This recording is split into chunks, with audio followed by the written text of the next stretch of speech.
1982 Mr. Olympia Chris Dickerson passes away Christmas Eve.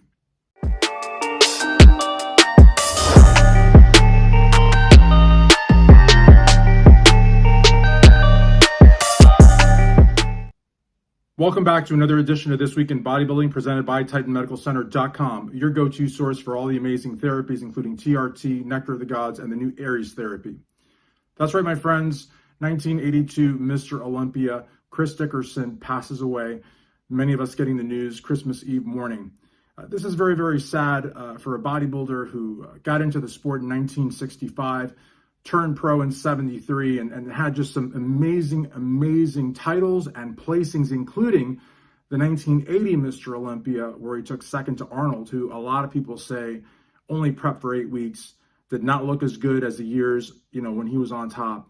So Chris took a second to a champion who maybe won more so based on his reputation and his name than his physique. But he didn't say anything. He was happy to have taken second in the world to the Oak. What a huge accomplishment. Today maybe would have taken to social media and said all sorts of crap, but then very gracious. But also 1981.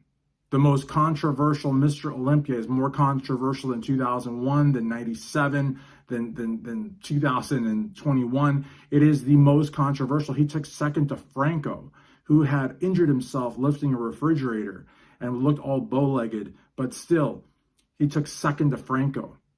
He was gracious. Again, he took second to a former Mr. Olympia. He was again second in the world.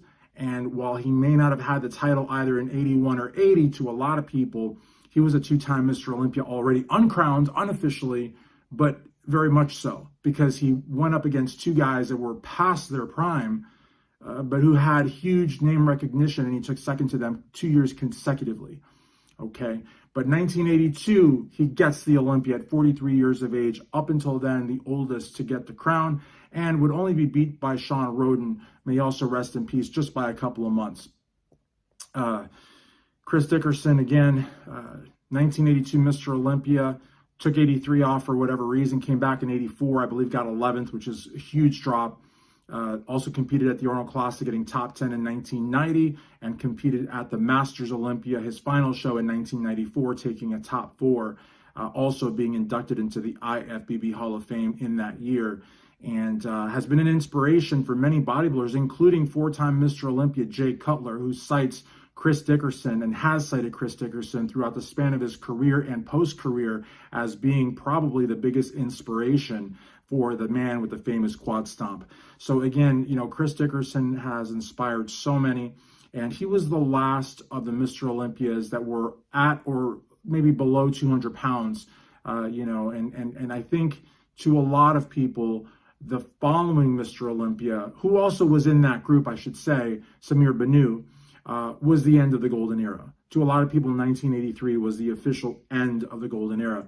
Not to say that the eras after weren't great, but a lot of people put 83 as the end, the tail end of the golden era, with the early 70s, the rise of Arnold and Franco and Zane and all of them to the top as the beginning. So again, we just lost Dave Draper. Was he in the golden era? Not really. He was in the 60s, early 70s. So he was kind of at the beginning, whereas Chris Dickerson, was riding high towards the end. But all great eras. Chris Dickerson, a gentleman who openly gay, which in those days was unheard of. Now, I'm not saying he was openly gay when he was Mr. Olympia, but he came out very early and probably put up with abuse. Thankfully, in our sport, though, it's very, very embracive and tolerant. But maybe it wasn't always like that. Bob Paris lost a lot of business. He lost a lot of work when he went on, I believe it was Oprah, with his partner. And while Chris Dickerson, I don't believe ever did that, because I think he was more reserved. It was still, common knowledge that he was gay, and it was a bold move, to say the least. So, courageous fighter, courageous competitor. Never brought a bad cloud over the sport, never had the crazy arrests, the crazy charges. He was never implicated in any scandals. just a good guy, you know, and one of, I believe one of two or three, I believe it's Dexter Samir and Chris Dickerson. Those are the Olympias that only have one title. But like, listen, guys, whether you have one or you have eight, once you're Mr. Olympia, you're in a very elite crew, and you know, that crew is getting smaller. You know, we've lost Sean Roden, we've lost you know, Chris Dickerson, we lost Franco, so it's of course we lost Sergio Oliva. It's getting smaller.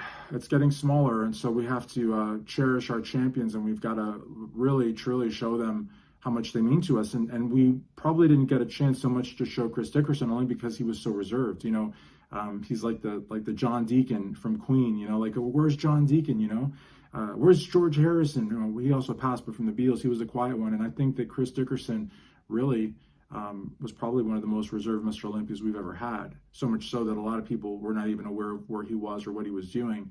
It wasn't because he didn't love the sport, but I mean, he passed at 82 years of age. You know, we see these great champions timelessly in the prime of their life, and we don't realize that while we get older, they're getting older too. And so all the more reason for us to cherish our champions.